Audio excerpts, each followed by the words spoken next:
کئی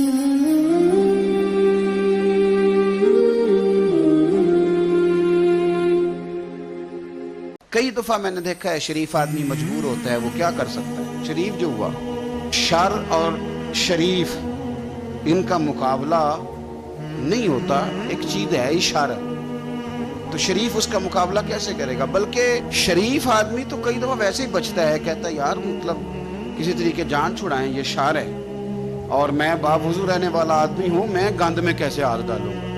وہ بچتا ہے تو لوگ سمجھتے ہیں ڈرپوک ہے، حالانکہ ڈرپوک اور ہوتا ہے اور شریف اور ہوتا ہے۔ تو شرافت کو لوگ بزدلی جانتے ہیں۔ نبی پاک صلی اللہ علیہ وسلم کے صحابی حضرت سعید بن زید رضی اللہ عنہ اور عشرہ مبشرہ صحابی حضرت عمر کے بہنوئی ہیں، اور یہ حوالہ میں آپ کو مسلم شریف سے عرض کر رہا ہوں۔ حضرت سعید بن زید رضی اللہ تعالیٰ عنہ وہ خوبصورت آدمی ہیں جنہیں دنیا میں چلتے پھرتے میرے نبی پاک نے جنت کی بشارت عطا فرمائی۔ بندے کا قد کاٹ دیکھیں کہ جنتی بندہ، یعنی اتنا اعتماد حضور نے کیا کہ فرمایا اس کے بعد والے آخری دم تک کے اعمال پر بھی میں جانتا ہوں یہ جنتیوں والے کام کرے گا۔ اتنا بڑا آدمی، لیکن ایک عورت نے آ کے جھگڑا شروع کر دیا، اربا اس عورت کا نام تھا۔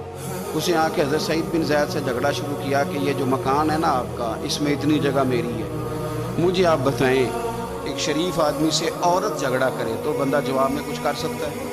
آپ شریفوں کی مجبوریاں تو سمجھیں کتنی زیادہ ہیں۔ بھئی ایک عورت آ گئی، اس نے دعویٰ کر دیا، بلا وجہ انسان کٹہرے میں کھڑا ہو جاتا ہے۔ یہاں کو بندہ آگے کہہ دیتا ہے کہتا جی میں نے 20 لاکھ روپیہ لینا ہے، تو شریف آدمی ادھر کیا کرے گا؟ وہ تو مفت میں، اور دائیں بائیں بیٹھے لوگ ویسے ہی پریشان ہو جائیں گے کہ پتہ نہیں کوئی بات ہوتی ہے تو کوئی آتا ہے۔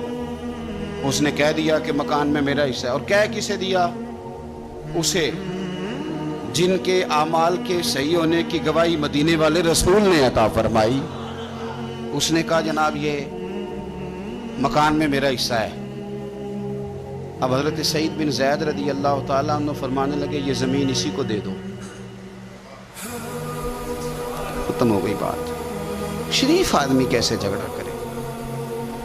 اب میں آپ کو ایک بات بتاؤں، اگر اس طرح بھی بندہ کر دے تو باتیں پھر بھی ہوتی ہیں۔ لوگ کہتے ہیں بلا وجہ تو نہیں نہ دے دی، ایسے تو نہیں نہ کوئی دے دیتا 4 مرلے، او بھائی ایسے تو نہیں نہ۔ فوراً فرمایا حضرت سعید بن زید، فرمایا دے دو اسے۔ تو آپ کے اہل خانہ کہنے لگے حضور آپ اسے کیوں دے رہے ہیں؟ فرمایا تم دے دو۔ میرے نبی پاک صلی اللہ علیہ وسلم نے فرمایا جس نے ایک بالشت زمین پر ناجائز قبضہ کیا، اللہ قیامت کے دن 7 زمینوں کا توق بنا کے اس کے گلے میں ڈال دے۔ فرمایا اٹھانے دو اسے، توق اسے اٹھانے دو۔ اور ایک حدیث میں فرمایا 7 زمینوں میں دھنسا دے گا اللہ اسے اٹھانے دو، دے دو۔ لیکن تکلیف تو ہوتی ہے نا، کہاں سے اتنا حوصلہ بندہ کرے؟ دل تو ٹوٹ جاتا ہے نا کہ یار میرے اوپر اس طرح الزام لگانا، اور اس طرح کسی شخص کے بارے میں، وہ بندہ جس نے زندگی تقوی میں گزار دی، اس پر اتنا گھنونا الزام لگا دینا۔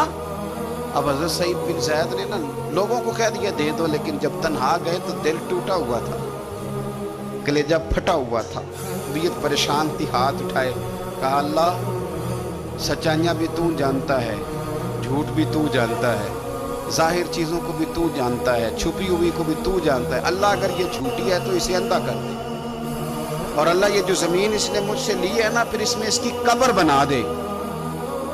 بعض شارحین نے لکھا ہے کہ حضرت سعید بن زید تو پہلے وصال کر گئے، لیکن وہ عورت زمین تو لے لی، گھر میں رہتی تھی پر اندھی ہو کے رہتی تھی، ڈھونڈتی پھرتی تھی، دائیں بائیں جاتی تھی، تو لوگ اسے کہتے تھے کیا بنا؟ کہنے لگی کچھ نہ پوچھو، مجھے سعید بن زید کی دعا لگ گئی، مجھے لگ گئی دعا۔